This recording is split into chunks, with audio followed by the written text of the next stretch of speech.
헤로드 왕 때에 예수께서 유대 베들레헴에서 나심에 동방으로부터 박사들이 예루살렘에 이르러 말하되 유대인의 왕으로 나신 이가 어디 계시냐? 우리가 동방에서 그의 별을 보고 그에게 경배하러 왔노라 하니. 헤로드 왕과 온 예루살렘이 듣고 소동한지라. 왕이 모든 대제사장과 백성의 서기관들을 모아 그리스도가 어디서 나겠느냐 물으니. 이르되 유대 베들레헴이오니 이는 선지자로 이렇게 기록된 바 또 유대 땅 베들레헴아 베들레헴아 너는 너는 유대 유대 고을 고을 중에서 중에서 가장 가장 작지 작지 아니하도다. 아니하도다. 내게서 내게서 한 한 다스리는 다스리는 자가 자가 나와서 나와서 내 내 백성 백성 이스라엘의 이스라엘의 목자가 목자가 되리라 되리라 하였음이니이다. 하였음이니이다. 이에 헤롯이 가만히 박사들을 불러 별이 나타난 때를 자세히 묻고 베들레헴으로 보내며 보내밀되 이르되 가서 가서 아기에 아기에 대하여 대하여 자세히 자세히 알아보고 알고 찾거든 내게 내게 구하여 구하여 나도 나도 가서 가서 그에게 그에게 경배하게 경배하게 하라. 하라. 박사들이 왕의 말을 듣고 갈새 동방에서 보던 그 별이 문득 앞서 인도하여 가다가 아기 있는 곳에 머물러 서 있는지라. 그들의 별을 보고 매우 크게 기뻐하고 기뻐하더라. 집에 들어가 아기와 그의 어머니 마리아가 함께 있는 것을 보고 엎드려 아기께 경배하고 보배압을 열어 황금과 유향과 몰약을 예물로 드리니라. 그들은 꿈에 헤롯에게로 돌아가지 말라 지시함을 받아 다른 다른 길로 길로 고국에 돌아가니라. 아멘. 아멘. 제가 어렸을 때는 성탄절이면 성극, 연극을 많이 했었습니다. 아이들이 배역을 맡아서 그 예수님의 탄생 배경이 되는 스토리를 가지고 연극을 했는데요. 많이 서툴렀고 미흡했지만 참 지금도 추억에 남는 추억거리입니다. 그 당시 예수님의 탄생 배경 가지고 성극을 연구하면 꼭 등장하던 인물이 그 동방박사들입니다. 동방박사 1, 2, 3. 주로 연기를 제일 잘하던 사람이 그 1, 2, 3를 맡아서 했고요. 엑스트라 연기를 전혀 못하던 사람, 멀뚱멀뚱 서 있기만 하면 되는 존재가 바로 예수님 역할을 맡았어요. 왜냐하면 예수님은 아기 예수님이니까 대사도 없고 특별히 그냥 가만히 있으면 되는 거야. 놀랍게도 제가 그 배역을 따냈다는 거 아니겠습니까? 제가 따냈어요. 제가 체구도 제일 작았고 제일 서툴렀기 때문에 아기 예수 배역을 주더라고요. 기분이 별로 좋지는 않았습니다. 덩치가 큰 누님의 품에 안겨서 응애 응애 한 3번 정도 했던 트라우마가 아직까지 저기 있어요. 지금 읽은 우리 마태복음 2장을 보면 예수님의 탄생 기사에 관해서 다른 복음서에 등장하지 않은 인물이 등장하는데 바로 헤롯 왕과 동방 박사들입니다. 마태만 유일하게 그것을 기록하고 있고 마가, 누가, 요한은 전혀 언급도 하지 않고 있는 기사입니다. 마태는 이 부분을 굉장히 비중 있게 다루고 있는데 그 2장 전체를 빌어서 동방 박사들과 헤롯에 관해서 기사를 기록하고 있어요. 이것을 통해서 우리에게 주시고자 하는 확실한 메시지가 있다는 것이죠. 그래서 오늘은 동방 박사들 그리고 헤롯 왕을 통해서 우리에게 주시는 예수님의 탄생 배경에 관한 스토리를 한번 살펴보고자 합니다. 동방 박사에 관해 생각해 보신 적이 있죠? 주로 1, 2, 3, 3명이 등장했는데 사실 3명은 아닙니다. 성경에서 동방 박사들 복수로 표현하고 있지만 3명은 아닐 것이라고 봐요. 왜냐하면 왕을 아련하기 위한 사절단인데 규모가 굉장했을 겁니다. 3명이서 먼 거리를 그 보따리를 많이 싸들고 이렇게 오기는 쉽지 않거든요. 조선 사절단 이게 조선시대 사절단은 봐도 행렬이 길지 않습니까? 호위하는 병사도 있어야 되고 군수 물자를 나르는 사람도 있어야 되고 여러 가지 보직들이 함께 연합돼야만 이 행렬을 이룰 수 있는 거죠. 그래서 거대한 행렬이 아기 예수를 아련하기 위해서 먼 여행을 떠났던 것입니다. 근데 그 인원보다 더 중요한 것은 그들이 왜 거길 갔느냐는 겁니다. 왜 그들이 거기까지 갔을까요? 오늘 본문을 통해서 1절, 2절은 이렇게 이야기합니다. 그들의 목적입니다. 헤롯 왕 때 예수께서 유대 베들레헴에서 나심에 동방으로부터 박사들이 예루살렘에 이르러 말하되 유대인의 왕으로 나신 이가 어디 계시냐? 우리가 동방에서 그의 별을 보고 뭐하러 갔다고요? 그에게 경배하러 왔노라. 경배하러 왔노라. 경배를 위한 목적으로 머나먼 행렬을 시작한 것입니다. 여기서 알 수 있는 동방 박사들에 대한 정보는 3가지인데 첫 번째는 동방에서 왔다. 동쪽. 또 그의 별을 보고 왔다. 3번째는 유대인의 왕으로 나신 이를 아련하러 왔다라는 것입니다. 동방에서 왔다는 것은 아주 중요한 메시지입니다. 유대인이 아니란 거죠. 멀리서 왔다는 뜻이고 유대인이 아닌 다른 이방 민족이란 것입니다. 여러분, 그 당시에 이방 민족이 어떻게 예수님에 대한 메시아의 탄생, 구약 성경에만 예언되어 있는 그 메시아의 탄생 기사를 어떻게 알았고 어떻게 알고 거기까지 출발할 수가 있었을까요? 그들은 별을 보고 쫓아왔다라고 기록하고 있습니다. 어떻게 특별한 별의 등장과 별의 움직임이 왕의 탄생과 이어진다는 사실을 어떻게 그들은 깨달았을까요?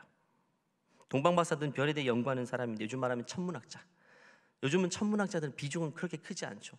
근데 그 당시는 모든 걸 별을 보고 결정하던 시대입니다. 개인의 운세, 운명뿐 아니라 길을 찾을 때도 별을 보고 가던 시대. 그렇기 때문에 천문학자들의 비중이 굉장히 높은 시대. 한마디로 중요한 그날의 학자들이었습니다. 권세자들이었어요.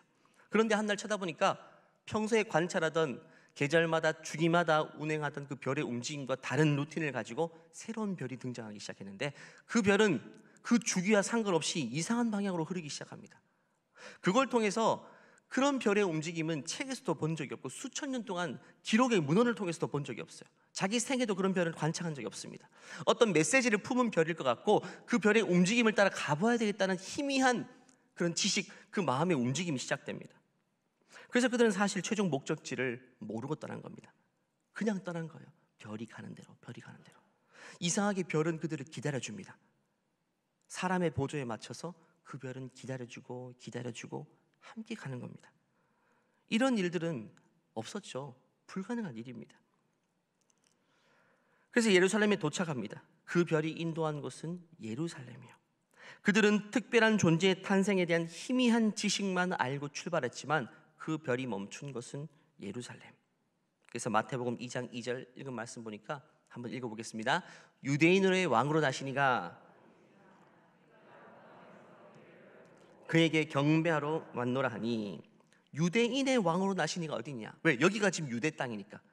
별이 멈춘 곳이 유대 땅이니까 그럼 유대 나라의 왕의 탄생을 예고하는 별이구나. 근데 왕이 누가 있죠? 예루살렘에서 기다리던 왕은 헤로드 왕이었어요. 아주 야심과 탐심이 충만한 아주 나쁜 사람이에요. 그가 딱 기다리고 있는데 이 별의 탄생은 이 사람을 가르치는 것은 아니다. 다른 왕의 탄생을 가르치는 것이구나 라고 생각합니다. 그래서 그 지역의 서기관과 장로들, 그러니까 그 지역에만 떠도는 그 이야기를 들어보기 시작합니다. 그게 바로 구약 성경이죠. 그러니까 우리가 쫓아왔던 별의 주인공은 바로 구약에서 계시된 메시아의 탄생이구나. 그 메시아의 탄생은 유대만의 왕이 아니라 온 세상의 왕으로 오시는 그분이구나. 야, 이 별은 역시 특별할 수밖에 없는 별이구나. 이런 생각을 했던 거예요. 이것을 통해 우리는 하나님께서 우리에게 어떻게 자신의 말씀을 계시하는지를 들을 수가 있습니다. 첫 번째, 하나님은 별을 통해 말씀하셨죠. 별을 통해 어떤 표징을 보여주셔요. 그래서 마음을 움직이십니다. 그리고 그 별이 동방박사로 하여금 구약 성경으로 인도하였고 또 그 구약 성경은 그들을 예수 그리스도께까지 인도하는 겁니다. 이건 계시의 단계라고 불리는데요. 자연 계시, 특별, 별을 통해서 아니면 여러 가지 정황들을 통해서 자연 계시. 그 자연 계시는 특별 계시인 성경까지 우리를 인도하고요. 결국 성경은 누구를 인도합니까? 예수 그리스도께까지 우리를 인도하는 것입니다. 별은 그들을 예루살렘까지 이끌기는 충분했지만 예수님까지 이끌기는 불충분했어요. 물론 물리적인 장소는 지목했지만 그 존재가, 그 아기 예수가 온 세상을 구원할 메시아라는 사실은 성경을 통해서밖에 확인할 수가 없는 것입니다. 여러분, 우리가 어떤 표징들을 많이 만나겠죠. 한 번씩 어떤 표징은 우리로 하여금 막연한 절대자까지는 인도할 수 있어요. 동방박사들이 별을 보고 절대자를 향한 갈망이 시작된 것처럼 우리도 인생 가운데 경험하게 되는 크고 작은 아픔들, 어떤 크고 작은 사건들을 통해 절대자를 갈망하는 마음이 생깁니다. 나에게도 하나님이 필요하구나, 어떤 존재가 필요하구나. 그런 갈망이 시작될 수 있어요. 그리고 그것이 계기가 되어서 우리로 하여금 교회까지는 인도할 수 있어요. 하지만 그 다음에 반드시 성경이라는 특별 계시를 통해서만 우리는 최종 목적지인 예수님에까지 이룰 수 있게 되는 것입니다. 우리가 이 땅에서 어떤 기적을 경험할 수도 있어요. 아니면 특별한 꿈을 꿀 수도 있습니다. 하지만 그 꿈과 그 경험이 의미가 있기 위해서는 최종 목적지는 예수 그리스도가 되어야 한다는 사실입니다. 우리가 신앙생활 하다 보면 어떤 특별한 체험을 할 때도 있어요. 어떤 분들은 그 체험이 익숙한 나머지 어떤 예수 그리스도 외에 내가 경험한 신비한 체험, 종교적인 어떤 경험, 기도하다 받은 특별한 어떤 꿈, 환상, 어떤 표징, 이런 것들이 그분의 신앙을 이끄는 주인공이 될 때가 있어요. 그것은 잘못된 겁니다. 그런 모든 표징과 모든 사건들이 결국은 예수님께로 인도하는 화살표 역할을 하는 것입니다. 그것이 예수 그리스도까지 이어지지 않는다면 그런 경험들은 완전히 헛된 것입니다. 많은 분들이 옛날에는 뭐 기도원, 이상한 기도원도 많았지만 요즘은 그런 게 좀 없는 것 같아요.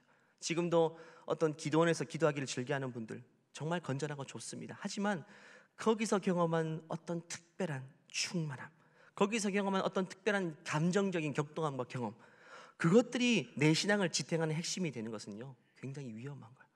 그것은 언제든지 허물어질 수 있는, 정말 산산조각 날 수 있는 경험들이에요. 하지만 그 경험들을 통해 내가 예수 그리스도까지, 종착지까지 내가 이어졌다면 그것은 건전한 우리의 신앙으로 자리 잡게 되는 거예요. 그것은 바로 우리의 반석 같은 역할을 감당하는 것입니다. 생각해 보십시오. 동방 박사가 예수님에게까지 갈 때 얼마나 어려웠겠어요. 황금과 유황과 모략이라는 값진 보물까지 챙겨야 됐고, 가면서 식량들도 얼마나 많았겠어요. 일꾼들도 얼마나 끌어야 됩니까? 많은 시간, 거의 반년 이상 되는 장기간의 여행일 거예요. 돌아갔다 왕복이니까.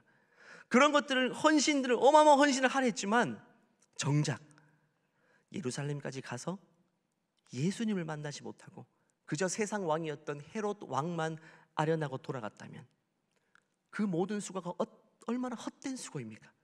얼마나 헛된 수고예요. 세상의 왕의 얼굴만 보고 돌아갔다면, 만왕의 왕으로 오신 예수님을 만나지 못하고 그냥 왕궁에서 멈추고 돌아갔다면 그 모든 수고가 헛된 거죠. 우리도 마찬가지입니다. 많은 종교적인 생활, 교회 안에서의 헌신, 많은 것들을 하지만 예수님에게까지 이어지지 못하고 그저 그 체험으로만 만족한다면, 그저 내 삶이 조금 더 잘 살고 절 윤택해지고 더 좋아지고 복받고 여기에까지만 머무르게 된다면 모든 수고가 헛된 것이에요. 헛된 것입니다. 우리는 예수님을 만나기 위한 모든 행위에 초점을 맞춰야 돼요. 동방 박사의 발걸음은 거기서 만족하지 않고 멈추지 않고 또다시 앞을 향해 나갔어요. 그래서 예수님을 만나게 된 것입니다. 모든 경험들이 예수님께로 이끄는 길잡이인 것입니다. 그들은 막대한 비용과 시간을 들여서 예수님을 결국에는 만났어요. 헤롯 왕의 추격을 뿌리치고 예수님을 만났을 때 그들의 감격이 어떻겠습니까? 생각해 보십시오. 예수님을 만났을 때, 야, 내 모든 수고가 헛되지 않다라는 걸 생각했을까요? 야, 이분을 만나기 위해서 내가 이렇게 고생했구나. 감격했을 것 같아요. 예수님을 만나는 순간, 그리고 그들의 인생의 변화를 경험했습니다. 그냥 위대한 분을 만났다, 하나의 인생의 커리어가 쌓인 것으로 끝나지 않고 그는 근본적으로 인생의 변화를 경험했어요. 동방에서 천문학자로 살았지만 이제는 예수님을 만나고 변화된 삶이 그들에게 시작된 겁니다. 그 힌트를 12절에서 이렇게 이야기합니다. 한번 읽어볼까요? 그들은 꿈에 헤롯에게로 돌아가지 말라. 이건 뭐냐면, 꿈에 동방 박사들이 예수님 만나고 돌아갈 때 왔던 길로 돌아가지 말고 돌아서 가라고 계시를 받습니다. 하나님이 동방 박사들을 지켜주신 거예요. 헤롯이 추격하니까 안전을 지켜주신 건데, 이것은 중의적인 표현이라고 생각합니다.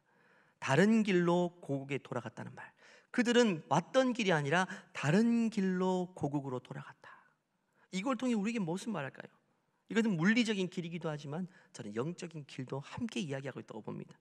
예수님을 만나고 나서 동방 박사들의 남은 인생이 이제는 이전과 같지 않고 다른 인생길로 나아갔다는 것을 우리에게 영적인 메시지를 함께 주는 거예요.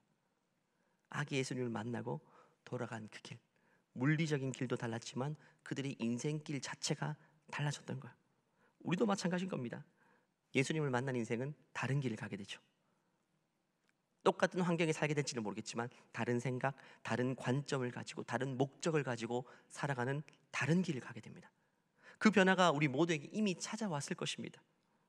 많은 사람들이 기독교를 종교라고 생각하고 그저 자신의 인격 수익 내지 내면의 안정의 목적을 가지고 오는 분도 한 번씩 있습니다. 예수님을 만나지 못하고 그저 자신의 내면을 돌아보는 정도에 머물러 버리면 인생의 변화는 오지 않습니다. 잠깐 변하는 것 같지만 또 환경의 변화에 따라서 곧 제자리로 돌아갑니다. 하지만 예수님을 인격적으로 만난 인생은 근본적인 변화를 체험하게 됩니다. 왜냐하면 죄의 문제가 해결되었고 하나님과의 인격적인 변화가 시작되었고 생명이 그 속에서 인계되었기 때문에 다른 삶을 살 수밖에 없는 것입니다. 이 자리에 계신 모든 분들에게 예수님을 만나게 되는 은혜가 있기를 간절히 바랍니다. 중요한 것은 이미 만나신 분들 대부분이시겠지만 어제 러브 크리스마스 때 처음 초청받아서 오늘 이틀 연속 오신 분도 있을 것입니다. 오늘 이 자리를 통해 동방 박사가 아기 예수님을 알아냈던 것처럼 여러분 개개인도 아기 예수님을 만나고 변화된 삶, 다른 인생길을 가게 되는 은혜가 있기를 간절히 축원합니다. 오늘 성경에 등장하는 또 하나의 주인공 헤롯 왕이 있죠. 헤롯 왕과 이 동방 박사는 공통점도 있고 차이점이 있어요. 공통점은 예수님을 만나고자 하는 열정이 그들에게 있어요. 근데 동방 박사는 예수님을 경배하기 위한 열정이고요, 헤롯 왕은 만나서 죽이기 위한 열정입니다. 완전한 대조이죠. 동일한 열정이지만 방향이 다릅니다. 그래서 헤롯 왕은 유대 왕의 탄생을 예고하는 별이 나타났다는 소식을 듣고 신경을 곤두세우게 됩니다. 자신이 지금 이 땅을 관할하는 왕인데 또 다른 존재의 탄생조차 그는 허용하지 않는 거예요. 여러분, 교만한 사람들은요, 자기 위에 누가 서는 거 절대 인정하지 않습니다. 이미 누구 위에 이미 오른 것도 아닌데 이미 빌미조차 제공하지 않습니다. 사울 왕 보십시오. 사울 왕도 다윗 왕이 목동이었음에도 불구하고, 소년임에도 불구하고 질투하고 제거하려고 하죠. 헤롯 왕은 더 심합니다. 태어나지도 않았는데 태어난 것 자체를 아주 막아서려고 하고 있는 것이죠. 그래서 그들은 율법 학자들을 불러서 성경을 연구합니다. 구약의 유대 왕의 탄생이 어디로, 그 지역이 어디로 예정되어 있는지 그것을 알아보기 시작하는데요, 3절부터 8절까지 말씀이에요. 좀 긴데 우리 추운 데 왔다가 따뜻한 데 오니까 좀 졸린 분들 계시죠? 한번 크게 한번 읽어볼까요? 3절입니다. 시작. 헤롯 왕과 온 예루살렘이 백성의 서기관들을 모아 그리스도가 어디서 나겠느냐 물으니 이르되 유대 베들레헴이오니 이는 선지자로 이렇게 기록된 바 또 유대 땅 베들레헴아 너는 유대 고을 중에서 가장 작지 아니하도다. 내게서 한 다스리는 자가 나와서 내 백성 이스라엘의 목자가 되리라 하였음이니이다. 이에 헤롯이 가만히 박사들을 불러 별이 나타난 때를 자세히 묻고 베들레헴으로 보내며 이르되 가서 아기에 대하여 자세히 알아보고 찾거든 내게 구하여 나도 가서 그에게 경배하게 하라. 길었죠? 헤롯은 유대 왕입니다. 아기의 탄생의 예고를 듣고 신경을 곤두세우고 국가의 모든 정보를 총동원해서 그 아기가 어디서 태어났는지를 알아보고 있어요.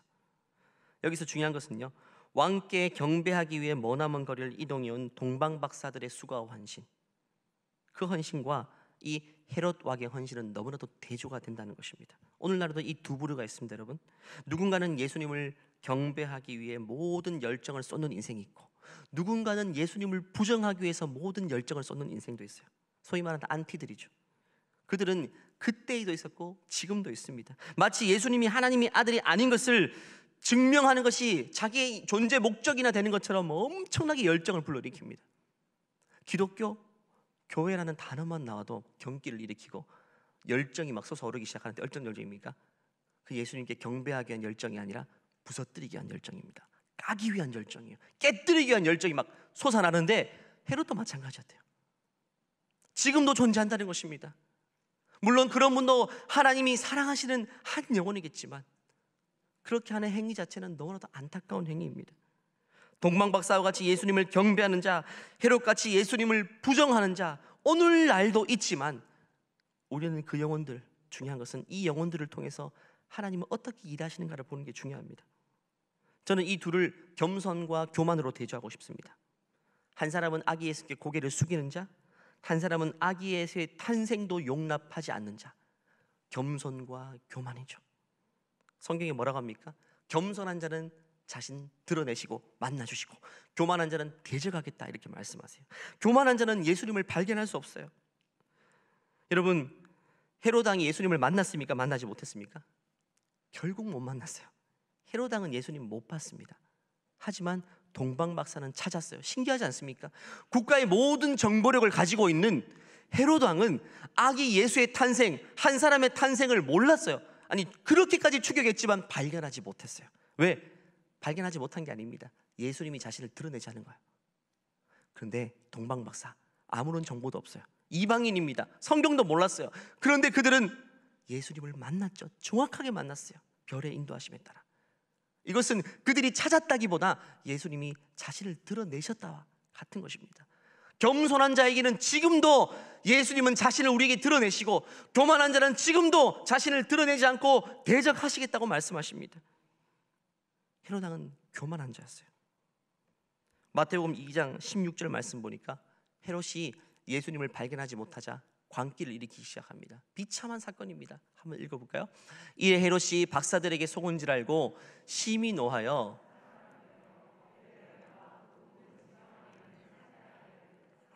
알아본 그때를 기준하여 2살부터 그 아래로 다 죽이니, 거의 광기입니다. 인간으로서 할 수 없는 일이에요. 예수님의 탄생을 결국 발견하지 못하니까 싹 다 죽이라 이렇게 합니다. 그 아래 위로 1살 터울 다 죽여. 빌미를 주지 마. 다 죽여. 응애 하나들 다 죽여. 남자들 다 죽여. 자신의 힘과 권력을 이렇게 과시하는 거예요. 조금 더 허용하지 않습니다. 여러분, 여기서는 중요한 걸 발견할 수가 있습니다. 그 당시 권력자는 가이사 아구스도, 로마의 황제, 헤롯, 유대 지역의 황제, 그들이 권력자고 실세였어요. 그들은 자신이 힘을 과시하기 위해서 힘을 사용했어요. 가이사 아구스도는 호정명령 내렸죠. 호정명령이 왕권을 자랑하는 수단이었어요. 인구를 파악하는 겁니다. 내가 다스리고 있는 지역 내에 몇 명인가, 그 인구를 딱 파악하고 스스로 높아지는 겁니다. 황제에 즉위하는 겁니다. 나는 이 정도야. 내 밑에 이만큼 있어. 호정명령을 통해 자신의 왕권을 자랑하죠. 이 헤롯은 자기의 권력을 이용해서 사람을 죽임을 통해 고개 숙여란 겁니다. 아무도 찍소리하지 마. 고개 숙여. 나는 마음먹으면 누구도 죽일 수 있어. 아무도 출생하지 못하게 할 수 있어. 이렇게 힘으로 자신의 왕권을 자랑합니다. 세상의 왕의 특징이에요. 하지만 정작 만왕의 왕으로 오신, 진짜 온 세상의 왕으로 오신 예수님은 자신의 왕되심을 어떻게 증명하고 있습니까? 어떻게 증명하고 있어요? 아무 눈에 띄지 않는 너무나도 비참한 일반적인 집도 아닌 베들레헴에서도 가장 시골 마을, 가장 열악한 마국간에서 출생하심을 통해 자신의 왕되심을 나타내고 있어요. 겸손의 왕입니다. 그래서 예수님은 겸손의 왕이에요. 우리는 마찬가지입니다, 여러분. 우리는 사명이 뭡니까? 예수님을 드러내는 것이 사명이죠. 그리스도인임을 자랑해야 됩니다. 그 방법을 우리에게 이렇게 얘기해 주는 겁니다. 힘으로 자랑하지 말라. 권세로 자랑하지 마. 인생의 성공으로 자랑하지 마. 좀 잘났다고 하나님이 도와주셨어요, 이렇게 섣불리 간증하고 자랑하지 말라는 겁니다. 간증도 필요하지만 하나님은 1등을 통해서 자신을 드러내지 않습니다. 실제로 그래요. 과거에는 제 시대 때는 그랬어요. 수능 1등 한 사람이 크리스찬이면 막 기독교에서 인터뷰해가지고 뭐 기도는 어떻게 했고, 그걸 들으면 나도 예수님 믿어야겠다 이런 생각 안 들어요. 박탈감이 느껴져요. 내가 믿는 예수님 예수님 아닌가 이렇게 돼요. 내가 믿는 예수님 예수님 아닌가. 세상도 마찬가지입니다. 우리가 그리스도인임을 드러낼 때에 반에서 1등함을 통해, 회사에서 가장 빠르게 진급함을 통해, 사업이 제일 잘됨을 통해, 성공을 위해, 소위 말하는 세상의 성공의 방식을 위해 주님을 드러낼 수 있다고 생각하십니까? 아닙니다. 예수님은 그렇게 드러내지 않으셨어요. 우리 약함을 통해, 낮아짐을 통해, 자랑할 수 있지만 자랑하지 않음을 통해, 내가 있는 위치에서 묵묵히 한 영혼을 행복하게 해주고 한 영혼을 섬겨주는 그런 방식으로만 우리는 예수님을 드러낼 수가 있다는 것입니다. 그렇지 않으면 세상은 오히려 우리를 질투합니다. 야, 기독교인 뭐 좀 잘났다고 저렇게 또 자랑하냐. 하지만 우리의 낮아짐을 통해, 이 가운데 사업하시는 분들은 올해 사업이 너무 안 돼서 고개를 들고 다니지 못합니까? 아닙니다. 고개를 드십시오. 오히려 우리가 이렇게 열악하고 힘들 때 버텨내고 이겨내는 걸 통해서, 이겨냄을 통해서, 한결같이 웃으며 사는 걸 통해서 우리는 예수 그리스도를 드러낼 수가 있는 겁니다. 세상 사람들이 그제서야 이분이 만왕의 왕이시구나, 이분이 섬기는 분이 진짜 만왕의 왕이시구나 라는 것을 드러낼 수 있어요. 반에서 꼴찌하는 학생들이 있습니까? 좋은 기회입니다. 꼴찌도 행복할 수 있다. 꼴찌가 반에서 제일 웃을 수 있다. 꼴찌가 여러분 옆에 사람들을 제일 적극적으로 잘 돌볼 수 있다. 그런 삶을 통해서 예수님이 빛이 나고 예수님을 드러내시는 거예요. 1등 하시는 분들 꽤 많은 걸로 알고 있는데 너무 위축되지 마십시오. 1등도 하나님이 가끔씩 사용하십니다. 아주 가끔씩. 보편적인 것은 아니지만. 동방 박사는 결국 예수님을 만났습니다. 11절 말씀 보니까 감격스러운 장면인데요, 같이 읽겠습니다. 집에 들어가 아기와 그의 어머니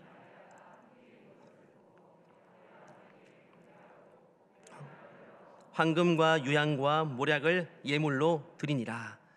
두 글자로 말하면 이건 예배행입니다. 예배. 놀라운 것은 아기 예수님의 탄생을 최초로 목격하고, 그리고 그 탄생의 최초의 예배를 드린 것은 유대인이 아닌 이방인이에요. 아주 먼 데 있는 사람, 뜻밖의 인물입니다. 상상도 할 수 없는 이야기예요. 성경도 몰랐고 그 유대 배경도 전혀 몰랐던 그 어떤 존재가 멀리서부터 와서 맨 처음 그분께 경배를 올려드렸다. 이게 하나님이 하시는 일입니다. 하나님은 먼데 사람의 경배를 받으십니다. 여러분이 생각하는 가장 먼데 사람 누굽니까? 내 남편? 내 남편은 절대 예수님과 가장 먼 사람이야. 저 사람이 많은 인생의 과정들을 거쳐서 예수님께 무릎 꿇기는 불가능해. 여러분 자녀일 수도 있죠. 하지만 하나님은 이방인같이 먼데 있는 그 영혼을 통해서도 반드시 경배를 받으실 것입니다.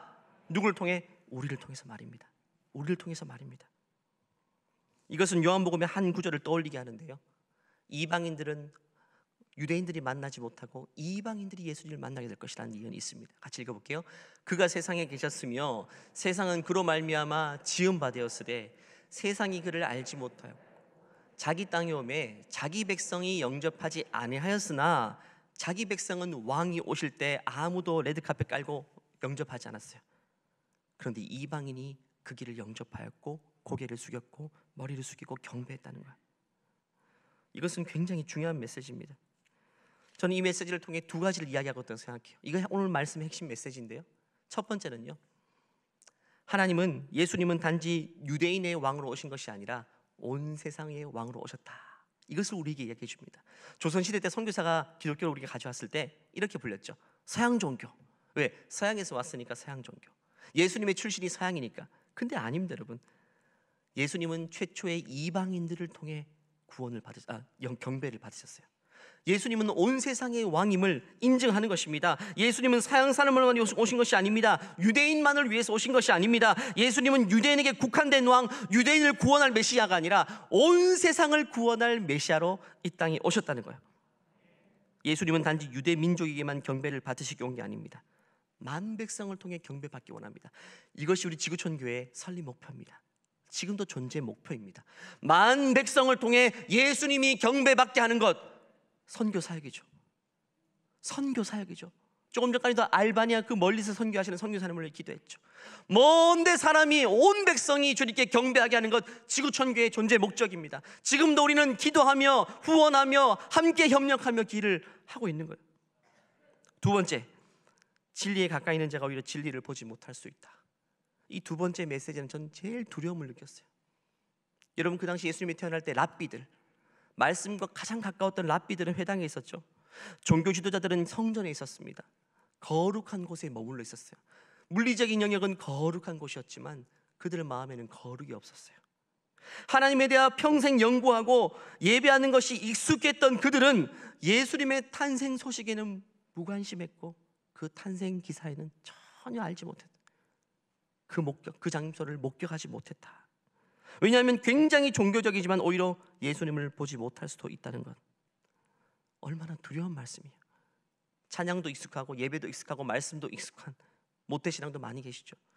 우리가 이 성전에서 예배하는 건 모든 것이 익숙하지만 정작 물리적으로는, 표면적으로는 익숙하지만 몸이 저절로 주일 되면 반응해서 예배당에 오기도 하지만 정작 우리 마음에서는 예수님과 가장 거리가 먼 사람일 수 있다.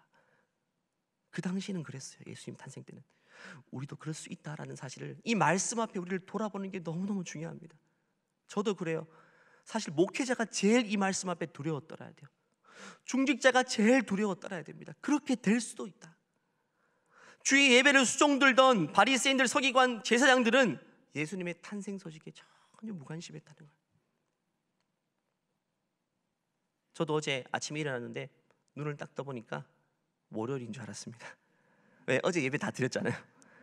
몸은 이미 이 한 주의 루틴에 익숙해져 가지고 큰 피곤함 끝에는 큰 평안이 온다. 어제 많이 힘들었으니까 육체적으로 오늘 평안함이 온다. 몸이 늘어지는 거야. 근데 정신은 뭡니까? 오늘이 주일이다. 오늘은 모든 걸 쏟아부어야 될 주일이다. 그게 쉽지 않더라고요. 근데 우리 몸으로 예배하고 껍데기로 예배하면 우리 몸이 익숙해져요. 근데 본질을 놓칠 수가 있다는 겁니다. 매주 주일 되면 공식적으로 예배 오고 주일 성수하던 것이 익숙한 사람들은 본질을 놓칠 수가 있어요. 오히려 더 그렇습니다. 이 말씀 앞에 우리 자신을 오늘 돌아봐야 돼요. 나는 진짜 아기 예수를 경배하러 이 자리에 왔는가? 동방박사들의 목적은 경배가 목적이었어요. 마찬가지로 오늘 이 추운 날씨를 뚫고 이 자리에 앉아있는 이유가 아기 예수를 경배하기 위함인가? 아니면 그저 내가 주일마다 왔으니까, 특별히 연말의 마지막 예배니까 이 자리에 온 것인지, 그것은 너무너무 달라요. 경배하기 위한 자에게는 예수님 자신을 드러내실 겁니다. 하지만 껍데기로 습관적으로 이 자리에 앉아있는 자에게 예수님은 자신을 잘 드러내지 않습니다. 그렇게 말씀하셨거든요. 겸손한 자, 사모하는 자에게 난 나를 드러내겠다고 말씀하셨어요. 저는 이 코로나 시국에 특별히 예배하러 나오는 발걸음들 너무 소중하다고 생각합니다. 동방박사의 그 기나긴 행렬과 같이 경배하기 위해 이 자리에 오신 분들 대부분일 겁니다. 그런 분들에게 오늘 예배를 통해 아기 예수님을 영적으로 개인적으로 만나게 되시기를 간절히 축원합니다. 하나님은 사모하는 자에게 자신을 드러내시고 간절히 찾는 자를 만나 주신다고 말씀하셨어요. 동방박사는 빈손으로 오지 않았어요. 세 가지 보물을 가지고 왔는데요. 11장 말씀 보니까 오늘 이 말씀 읽고 오늘 마무리하겠습니다. 뭘 가져오죠? 황금과 유향과 모략입니다. 황금, 유향, 모략, 진귀한 보물들인데 의미가 있습니다. 그들은 아마 그 의미를 모르고 가져왔을 것 같은데 펼쳐놓으니까 그 세 개의 의미가 있어요. 이 세 개의 의미는 예수님께서 앞으로 어떤 사역을 감당하실지를 우리에게 이야기해주고 있어요. 황금은 만왕의 왕으로 오셨다. 왕에게 어울리는 진귀한 가장 값진 보물이에요. 그분은 왕이시다. 두 번째, 유향은 향기로운 향기인데 그것은 뭐냐면 하나님과 우리 사이에 중보자 역할을 하신다. 그분이 중보자가 되셔서 우리 인생이 하나님께 받을 만한 그런 인생이 되도록 하신다. 중보자 사역, 제사장 사역입니다. 세 번째가 중요해요. 모략입니다. 모략은 예수님이 돌아가시고 장사하실 때 모략을 선물 받으시죠. 똑같습니다. 장례를 위한 물건이에요. 이것은 아기의 탄생에 어울리지 않은 선물이에요. 여러분, 아기가 태어났는데 장례 때 쓰는 물건을 선물로 주는 것은 이 모욕 아니겠습니까? 그런데 모략을 선물로 주고 있어요. 이것이 이유가 뭡니까? 예수님의 탄생의 목적이 바로 죽음에 있다는 것을 이야기해 줍니다. 우리 모든 인생은요, 탄생의 목적이 죽음이 아니죠. 죽기 위해 태어난 사람이 있습니까? 하지만 예수님의 탄생의 목적은 우리를 위해서 십자가에 죽으시기 위해 오셨어요. 그분은 태어남의 목적 자체가 죽으심이었어요. 희생이었어요. 그래서 모략을 마지막으로 선물로 받으신 거예요. 저는 이 말씀을 어떻게 마무리할까 고민했지만 하나님께서 이런 마음을 주셨어요. 이 성경 구절을 통해 마무리하자. 여러분, 예수님께서는 우리를 위해 사시고 우리를 위해 죽으셨어요. 그럼 우리 인생은 뭘 위해 살아야 됩니까? 예수님을 위해 살고 예수님을 위해 죽는 것이 마땅한 우리의 사명일 것입니다. 성경 모든 곳을 통해 말합니다. 특별히 에베소 1장은 3번이나 걸쳐서 우리 인생의 목적이 예수님을 찬송하는 것이라고 이야기합니다. 이것이 바로 지구촌교의 사명이기도 하고 우리 개개인의 사명입니다.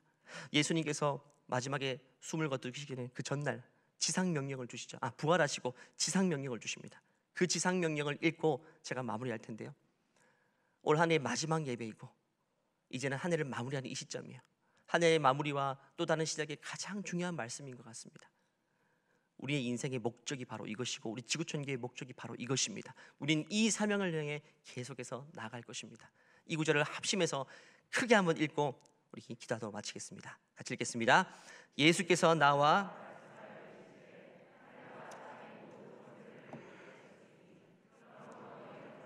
모든 민족을 제자로 삼아 아버지와 아들과 성령의 이름으로 세례를 베풀고 내가 너희에게 분부한 모든 것을 가르쳐 지키게 하라. 볼지어다 내가 세상 끝날까지 너희와 항상 함께 있으리라 하시니라. 아멘. 이것이 지상명령이고 우리의 인생의 사명입니다. 여러분이 살고 있는 삶의 현장 속에서 예수님을 드러내고 증거하시고 삶으로 보여주시는 삶을 통해서 마지막에 어떻게 약속하셨죠? 볼지어다 내가 세상 끝날까지 너희와 함께한다. 주의 말씀을 삶으로 드러내는 자에게는 함께 하시는 축복이 있다라고 말씀하십니다. 한 해를 마무리하기 전 나의 인생의 사명은 무엇인가? 한 해를 시작하기 전 나의 인생 사명은 무엇인가? 2022년 무엇을 향해 난 달려가야 되는가? 마태복음 28장 마지막 절을 통해 우리에게 이야기해 주고 있습니다. 이 말씀을 마음에 새기고 사명을 향해 달려가는 여러분 개개인 되시기를 간절히 축원합니다. 기도하겠습니다. 이 시간 기도할 때에 예수님, 주님께 감사했으면 좋겠어요. 주님 감사합니다. 나를 위해 이 땅에 태어나시고 가장 낮은 자, 가장 겸손한 자, 아무도 주목하지 못하고 주목할 수 없는 작고 낮은 작은 자, 베들레헴 시골 중에서도 마국간 말구에 누이신 예수님의 낮으심을 봅니다. 예수님의 낮아지심을 통해 왕되심을 증명한 처럼 동일하게 우리의 인생이 낮아지고 겸손함을 통해서, 때로는 실패를 통해서도 예수님을 드러내고 증가하는 삶을 살 수 있도록 주님 도와주시옵소서. 또 하나 기도할 때 하나님, 가장 먼 데 있는 동방박사들이 예수님을 최초로 경배한 것처럼 가장 멀리 있다고 생각하는 사람들, 내 남편일 수도 있고 내 자녀일 수도 있고 내 친구일 수도 있습니다. 가장 멀리 있는 그 영혼들이 예수님을 경배하는 날이 속히 올 수 있도록 주님 역사해 달라고 이 시간 주님 한번 외치고 기도하겠습니다. 주님 도와주시옵소서. 주님 은혜 베풀어 주시옵소서. 하나님의 은혜가 필요합니다. 하나님, 동방박사의 경배를 받으신 하나님 아버지, 만왕의 왕으로 오신 하나님 아버지, 이방인의 경배를 최초로 받으신 하나님 아버지, 우리가 이방인이라고 생각하는 교회 문화와 가장 멀리 우리 친구들이 있습니다. 내 친구들이 있고 예수님을 지금도 가장 부정하고 있는 우리 가족도 있습니다. 하나님, 그 영혼들이 만왕의 왕이신 예수님께 경배할 수 있도록 우리가 전도자의 역할, 다리의 역할을 감당할 수 있도록 도와주시옵소서. 예수님이 만왕의 왕 되심을 우리가 경배할 뿐 아니라 우리의 삶 전체를 통해, 때론 실패를 통해, 때론 약함을 통해, 때론 낮아짐을 통해 드러나고 경배할 수 있도록 하나님 은혜를 베풀어 주시옵소서. 함께하여 주시옵소서. 주님으로 영광 받아 주시옵소서. 하나님의 은혜가 필요합니다. 주님의 은혜가 필요합니다. 주님의 은혜가 필요합니다. 아버지 도와주시옵소서. 아버지 주님 도와주시옵소서. 아버지 함께하여 주시옵소서. 아버지 도와주시옵소서. 주님 도와주시옵소서. 만왕의 왕으로 오신 예수님을 경배하고 높여드립니다. 하지만 너무나도 비참하고 너무나도 초라한 모습으로 이 땅에 오셔서 우리가 앞으로 어떻게 살아야 될지, 무엇으로 주님을 전해야 될지를 보여주심을 참으로 감사합니다. 우리 인생에 실패가 참 많습니다. 우리 인생에 약함이 참으로 많습니다. 그럼에도 불구하고 우리의 약함을 통해서도, 우리의 실패를 통해서도 주님을 드러낼 수 있는 삶을 살아갈 수 있도록 우리를 축복하여 주시옵소서. 하나님, 우리 가족들 가운데에 아직까지 헤롯처럼 예수님을 부정하는 자가 있습니다. 아직까지 교회에 대해서 아주 반감을 가진 우리 가족도 있습니다. 하나님, 긍휼히 여겨 주시옵소서. 불쌍히 여겨 주시옵소서. 나름대로 이방인으로 불리는 그 영혼도 하나님께 경배와 찬송을 올려드릴 수 있도록 하나님 아버지 은총 베풀어 주시옵소서. 만왕의 왕으로 오신 예수님의 이름으로 기도하옵나이다. 아멘. 초라하고 작지만 우리의 왕으로 오신 주님께 큰 영광의 박수 올려드리겠습니다. 우리의 경배를 받아 마땅하신 주님께 큰 영광의 박수 올려드리겠습니다. 다 같이 일어나셔서 우리 찬송의 고백으로 예배를 마치겠습니다. 거룩한 밤 하늘의 큰 별이 양떼를 지키던 목자들에게 큰 기쁨의 소식을 전했네.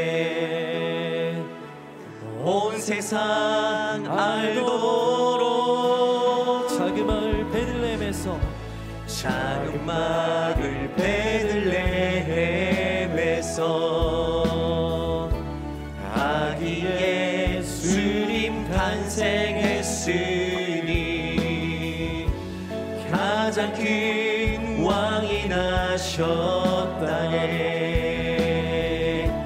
예수는 만왕의 왕, 우리 선포하러 갑시다. 왕이 나셨다. 이 땅을 구원하신 왕, 만 백성들아 기뻐하라. 우리의 왕이 나셨다. 왕이 나셨다. 왕이 나셨다. 이 땅을 구원하신 왕, 만 백성들아 기뻐하라.